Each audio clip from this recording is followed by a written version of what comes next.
श्रीमद् भगवद गीता के बारे में कहा गया है कि एकम शास्त्रम देवकी पुत्र गीतम, अर्थात एकमात्र शास्त्र जिसका गायन साक्षात भगवान श्री कृष्ण के मुख से हुआ है वह श्रीमद् भगवद गीता है। इसकी महिमा अपार है, अपरिमित है। इसका यथार्थ में वर्णन कोई नहीं कर सकता। शेष, महेश, गणेश भी इसकी महिमा को पूरी तरह से नहीं कह सकते, फिर हम मनुष्य की तो बात ही क्या है। ऐसा कहा जाता है कि जिस घर में भगवद गीता का पाठ हर रोज पढ़ा जाता है या सुना जाता है, उस घर में भगवान श्री कृष्ण स्वयं आते रहते हैं। भगवद गीता को धरती के हर इंसान को पढ़ना और समझना बहुत जरूरी है ताकि वो अपनी जिंदगी में सुख, शांति और सफलता को प्राप्त कर सके। अगर आप इस बहुमूल्य ज्ञान का लाभ अधिक से अधिक लेना चाहते हैं तो इस गीता सार को पूरा अंत तक सुने। इससे पहले कि आप श्रीमद् भगवद गीता के बहुमूल्य ज्ञान में खो जाएं, इस चैनल ग्रेसफुल इकोस को सब्सक्राइब करके घंटी जरूर बजा दें, क्योंकि हम आपके लाभ के लिए ऐसे ही ज्ञानवर्धक और प्रेरणादायक वीडियोस इस चैनल पर लाते रहते हैं। तो चलिए भगवद गीता के सबसे शक्तिशाली विचारों को जानते हैं और अपने जीवन में अनुकरण करने की कोशिश करते हैं। भगवद गीता का पहला सबसे महत्वपूर्ण उपदेश है कि कर्म ही सबसे बड़ा धर्म है। भगवान श्री कृष्ण गीता में अर्जुन को उपदेश देते हुए कहते हैं कि व्यक्ति कर्म करने के लिए ही पैदा हुआ है और बिना कर्म किए कोई रह नहीं सकता। मनुष्य को परिणाम की चिंता किए बिना अपने कर्तव्यों का पालन करना चाहिए। हमेशा अच्छे कर्म करने चाहिए, क्योंकि कर्म वह फसल है जिसे इंसान को हर हाल में काटना ही पड़ता है। जैसे आपके कर्म होंगे वैसे ही उनके परिणाम या फल भी होंगे। भगवान श्री कृष्ण कहते हैं, मन की शांति से बढ़कर इस संसार में कोई भी संपत्ति नहीं है। जिस व्यक्ति ने अपने मन को शांत रखना सीख लिया है, उससे ज्यादा धनवान इस संसार में कोई नहीं है। मन पर नियंत्रण रखना जरूरी है। मनुष्य का मन वायु की तरह चंचल है। यह मन ही है जो मनुष्य को काम, वासनाओं की तरफ भटका रहता है। अगर जीवन को सफल बनाना है तो उन पर काबू करना बहुत जरूरी है। मन को वश में करने से दिमाग की शक्ति केंद्रित होती है, जिससे कार्यों में सफलता मिलने लगती है। गीता के अनुसार जिस व्यक्ति ने अपने मन पर काबू पा लिया, वह मन में पैदा होने वाली बेकार की चिंताओं और इच्छाओं से भी दूर रहता है। साथ ही व्यक्ति अपने लक्ष्य को भी आसानी से प्राप्त कर लेता है। अगर मन को वश में नहीं करोगे तो वह तुम्हारा सबसे बड़ा शत्रु बन जाएगा। समय मनुष्य के बनाए मार्ग पर नहीं चलता, मनुष्य को समय के दिखाए मार्ग पर चलना होता है। इसी को नियति कहते हैं। सत्य कभी दावा नहीं करता कि मैं सत्य हूँ, लेकिन झूठ हमेशा दावा करता है कि सिर्फ मैं ही सत्य हूँ। भगवान श्री कृष्ण कहते हैं कि जिस प्रकार है ठीक उसी प्रकार सत्य भी चमकता है। इसलिए मनुष्य को हमेशा सत्य की राह पर ही चलना चाहिए। हे अर्जुन, तुम्हारा क्या गया जो तुम रोते हो? तुम क्या लाए थे जो तुमने खो दिया? तुमने क्या पैदा किया था जो नष्ट हो गया? तुमने जो लिया यहीं से लिया, जो दिया यहीं पर दिया। जो आज तुम्हारा है कल किसी और का होगा, क्योंकि परिवर्तन ही संसार का नियम है। और समय के साथ संसार में हर चीज बदलती है। हर चीज परिवर्तन के नियम का पालन करती है। ना तो यह शरीर तुम्हारा है, ना ही तुम इस शरीर के मालिक हो। यह शरीर पंच तत्वों से बना है: अग्नि, जल, वायु, पृथ्वी और आकाश। एक दिन यह शरीर इन पंच तत्वों में विलीन हो जाएगा। भगवान श्री कृष्ण कहते हैं, मृत्यु एक अटल सत्य है जिसे कभी बदला नहीं जा सकता है। इस संसार का जब से निर्माण हुआ है, तब से जन्म मृत्यु का चक्र चलता आ रहा है। जिस प्रकार मनुष्य अपने पुराने वस्त्रों को त्याग कर नए वस्त्र धारण करता है, ठीक उसी प्रकार आत्मा पुराने व्यर्थ शरीर को त्याग कर नए शरीर को धारण करती है। यही प्रकृति का नियम है। इस सत्य को स्वीकार करके भय मुक्त होकर आज में जीना चाहिए। ज्ञानी व्यक्ति ना तो मरने वाले का शोक करते हैं और ना ही उनका शोक करते हैं जो अभी जिंदा हैं, क्योंकि वो जानते हैं जो मर गया वो फिर से जन्म लेगा और जो जिंदा है वो एक दिन जरूर मरेगा। भगवान श्री कृष्ण कहते हैं, मानव, अगर तुम समस्त सांसारिक दुखों से छुटकारा चाहते हो तो मेरी भक्ति करो। जो मेरी भक्ति नहीं करता है वह ना तो इस जीवन में और ना ही जीवन के बाद के जीवन में शांति को प्राप्त कर पाता है। बुरे कर्म करने वाले सबसे नीच व्यक्ति जो राक्षसी प्रवृत्तियों से जुड़े हुए हैं और जिनकी बुद्धि माया ने हर ली है, वह मेरी पूजा करने या मुझे पाने का प्रयास कभी नहीं करते। अपने आप को भगवान के प्रति समर्पित कर दो, यही सबसे बड़ा सहारा है। जो कोई भी सहारे को पहचान गया है वो डर, चिंता और दुखों से मुक्त रहता है। जो मनुष्य जीभ पाकर भी भगवान का कीर्तन नहीं करता, वह दुर्बुद्धि मनुष्य मोक्ष की सीढ़ी पाकर भी उस पर चढ़ने की चेष्टा नहीं करता। दुख भोगने वाला आगे चलकर सुखी हो सकता है, मगर दुख देने वाला कभी सुखी नहीं हो सकता। इसलिए अपने अंदर करुणा रखें, आवेश नहीं, क्योंकि पुष्प मेघ की वर्षा से खिलते हैं, उसकी गर्जना से नहीं। इस संसार में भाग्य से अधिक और समय से पहले न किसी को मिला है, न ही कभी मिलेगा। जीवन में वाणी को संयम में रखना अनिवार्य है, क्योंकि वाणी से दिए हुए घाव कभी भरे नहीं जा सकते।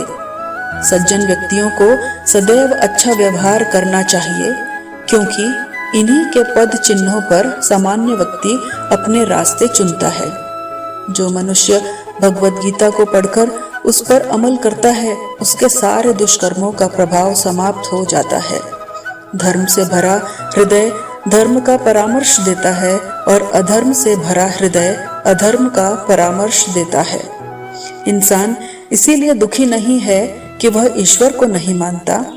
इंसान इसलिए दुखी है क्योंकि वह ईश्वर की नहीं मानता। क्रोध मनुष्य को नरक की ओर ले जाने वाला द्वार है। क्रोध करने से व्यक्ति का मन अशांत हो जाता है। वह आवेश में आकर कई बार अपना ही नुकसान कर बैठता है। भगवान श्री कृष्ण कहते हैं, मनुष्य को क्रोध करने से बचना चाहिए। चाहे कितना भी गुस्सा क्यों ना आए, स्वयं को शांत रखने का प्रयास करना चाहिए। प्रत्येक बुद्धिमान व्यक्ति को क्रोध और लोभ त्याग देना चाहिए, क्योंकि इससे आत्मा का पतन होता है। सही कर्म वह नहीं है जिसके परिणाम हमेशा सही हो, अपितु सही कर्म वह है जिसका उद्देश्य कभी गलत ना हो। इंसान हमेशा अपने भाग्य को कोसता है, यह जानते हुए भी कि भाग्य से भी ऊंचा उसका कर्म है जो उसके स्वयं के हाथों में है। इस संसार में आज जो तुम्हारे पास है, कल वह किसी और का था, परसों वह किसी और का होगा। तुम यहाँ खाली हाथ आए थे और खाली हाथ ही जाओगे। किसी भी व्यक्ति को न तो समय से पहले और न ही भाग्य से अधिक कुछ मिला है, लेकिन उसे पाने के लिए सदैव प्रयत्नशील रहना चाहिए। हमेशा शक करने वाला व्यक्ति कभी शांति प्राप्त नहीं कर पाता है, इसलिए संदेह करने से बचे। अधिक संदेह करने से मन की शांति भंग हो जाती है और व्यक्ति भ्रमित होकर अपने संबंधों को नष्ट कर डालता है। भगवान श्री कृष्ण कहते हैं कि जिस मनुष्य के अंदर ज्ञान की कमी और ईश्वर में श्रद्धा नहीं होती, वह मनुष्य जीवन में कभी भी आनंद और सफलता को प्राप्त नहीं कर पाता। ज्यादा खुश होने वाले पर और ज्यादा दुखी होने पर निर्णय नहीं लेना चाहिए, क्योंकि यह दोनों ही परिस्थितियां आपको सही निर्णय नहीं लेने देती है। कान्हा कहते हैं, जब जब इस धरती पर पाप, अहंकार और अधर्म बढ़ेगा, तो उसका विनाश कर पुनः धर्म की स्थापना करने हेतु मैं अवश्य अवतार लेता रहूंगा। मोह विनाश का कारण होता है। मनुष्य के दुखों का मूल कारण उसका मोह ही है। वह जितना अधिक मोह करेगा उतना ही अधिक कष्ट भी भुगता और चिंता भविष्य नहीं संवार सकती। इसलिए वर्तमान में आनंद लेना ही जीवन का सच्चा सुख है। मानव कल्याण ही भगवत गीता का प्रमुख उद्देश्य है। इसलिए मनुष्य को अपने कर्तव्य का पालन करते समय मानव कल्याण को प्राथमिकता देनी चाहिए। हे अर्जुन, वह जो वास्तविकता में मेरे उत्कृष्ट जन्म और गतिविधियों को समझता है, वह शरीर त्यागने के बाद पुनः जन्म नहीं लेता और मेरी परम धाम को प्राप्त होता है। वह व्यक्ति जो सभी इच्छाएं त्याग देता है और मैं और मेरा की लालसा और भावनाओं से मुक्त हो पाता है, उसे अपार शांति की प्राप्ति होती है। संयम, सदाचार, स्नेह एवं सेवा यह गुण के बिना नहीं आते। हमारी व्यर्थ की चिंता और मन का भय एक ऐसा रोग होता है जिससे हमारी आत्मीय शक्ति बिखर जाती है। मनुष्य को जीवन की चुनौतियों से भागना नहीं चाहिए और न ही भाग्य और ईश्वर की इच्छा जैसे वाहनों का प्रयोग करना चाहिए। किसी को कुछ देकर घमंड मत कर, क्या पता तू दे रहा है या पिछले जन्म का कर्ज चुका रहा है। घमंडी मनुष्य का वंश, वैभव और प्रतिष्ठा तीनों ही चले जाते हैं। विश्वास न हो तो कर्ण, कौरव और कंस को देख लीजिए। भगवान श्री कृष्ण कहते हैं, जो मनुष्य मुझे जान लेता है वह जन्म मरण के बंधनों से मुक्त हो जाता है। जो भाग्य में है वह भाग कर आएगा और जो भाग्य में नहीं है वह आकर भी भाग जाएगा। जैसे हवा के झोंके नाव को भटका देते हैं, वैसे ही मनुष्य की इच्छाएं बुद्धि को भटका देती हैं। जो मनुष्य सुख और दुख में, मान और अपमान में शांति रहता है, वह मनुष्य मुझे अति प्रिय है। यह संसार मेरा ही माया है। यह संसार मुझसे ही उत्पन्न हुआ है। मैं ही इसका पालन पोषण करता हूँ और मैं ही भूत, वर्तमान और भविष्य के सभी प्राणियों को जानता हूँ। लेकिन वास्तविकता में मुझे कोई नहीं जानता। मैं ऊष्मा देता हूँ, मैं वर्षा करता हूँ और रोकता भी हूँ। मैं अमृत्यु भी हूँ और मृत्यु भी। मेरे लिए ना कोई घृणित है और ना प्रिय। किंतु जो व्यक्ति भक्ति के साथ मेरी पूजा करते हैं वो मेरे साथ हैं और मैं भी उनके साथ हूँ। जो होने वाला है वह होकर रहता है और जो नहीं होने वाला है वह कभी नहीं होता। ऐसा निश्चय जिनकी बुद्धि में होता है उन्हें चिंता कभी नहीं सताती।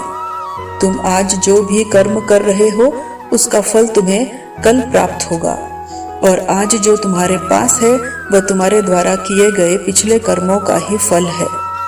जो मनुष्य श्रद्धा भाव से मेरी भक्ति करता है, मैं उसे वो हर चीज देता हूँ जो उसके पास नहीं है और जो उसके पास है मैं उसकी रक्षा भी करता हूँ। भगवान श्री कृष्ण कहते हैं, सभी तरह के धर्मों का परित्याग करके तुम मेरी शरण में आ जाओ, मैं तुम्हें समस्त पापों से मुक्त कर दूंगा।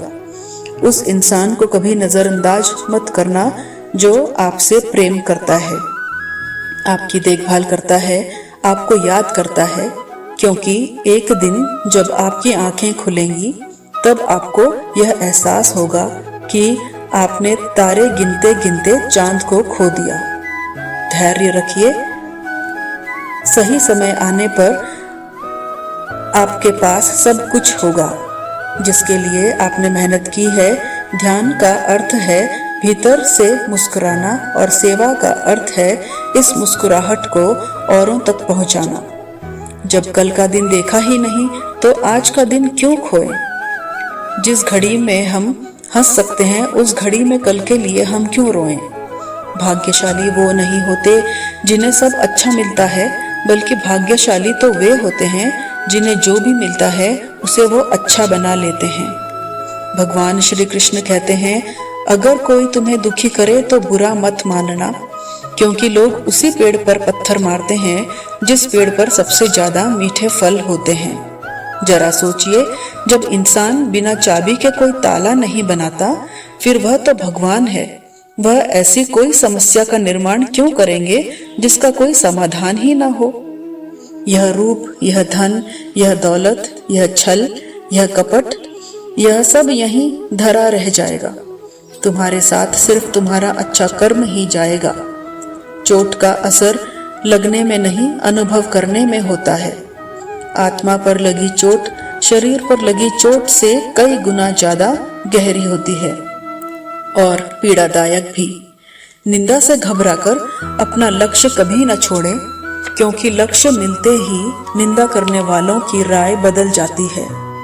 जीवन के सबसे महंगी चीज है आपका वर्तमान, जो एक बार चला जाए तो फिर दुनिया की पूरी संपत्ति देकर भी उसे हम खरीद नहीं सकते। श्री कृष्ण कहते हैं, मनुष्य अपने जीवन को सरलता से जी सकता है, पर फिर भी वह कभी सरल जीवन की नहीं पाता। वह हमेशा चिंताओं से घिरा रहता है। वह भूत की बातों को सोचकर परेशान होता रहता है। वह मौत से डरने लगता है। वह न तो अपने जीवन में सही तरीके से जी पाता है और न ही मृत्यु को गले लगा पाता है। कहना कहते हैं, तुम्हारे बीते हुए कल को मैं ठीक तो नहीं कर सकता, लेकिन तुम्हारे वर्तमान में अगर तुम अच्छा कर्म करोगे तो तुम्हारा आने वाला कल मैं जरूर उजागर करूंगा।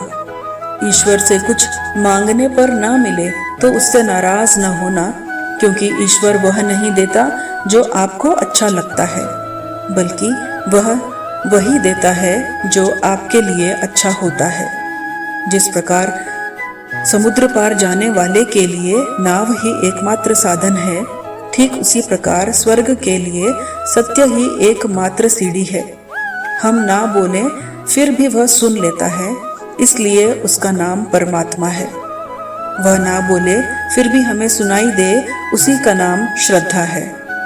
कान्हा कहते हैं, मैं धरती के मधुर सुगंध हूँ, मैं अग्नि की ऊष्मा हूँ, मैं सभी जीवित प्राणियों का जीवन और सन्यासियों का आत्मसंयम भी तो मैं हूँ। श्री कृष्ण कहते हैं, जो व्यक्ति मृत्यु के समय मेरा स्मरण करते हुए अपना शरीर त्यागता है, वह मेरे परम धाम को प्राप्त होता है। भगवान कहते हैं, जो मनुष्य गीता के इस रहस्य को भक्तों को धारण करवाता है और उसमें इसका विस्तार एवं प्रचार करता है, वह मनुष्य मुझे अत्यधिक प्रिय है। इसलिए साथियों, जिस तरह हमारे माध्यम से आप तक यह ज्ञान पहुंचा है, उसी तरह आप भी माध्यम बने और सभी के साथ इस वीडियो को शेयर करके भगवत गीता के इस अमूल्य और दिव्य ज्ञान का ज्यादा से ज्यादा प्रचार करके भगवान श्री कृष्ण के प्रिय भक्त बन जाएं। मैं आशा करती हूँ कि आपने इस वीडियो से बहुत कुछ सीखा होगा। कमेंट में जय श्री कृष्णा लिखना न भूलें और ऐसे ही ज्ञानवर्धक वीडियोस देखने के लिए हमारे चैनल को सब्सक्राइब करें। भगवान श्री कृष्ण आपको हमेशा प्रसन्न रखे। जय श्री कृष्णा। राधे राधे।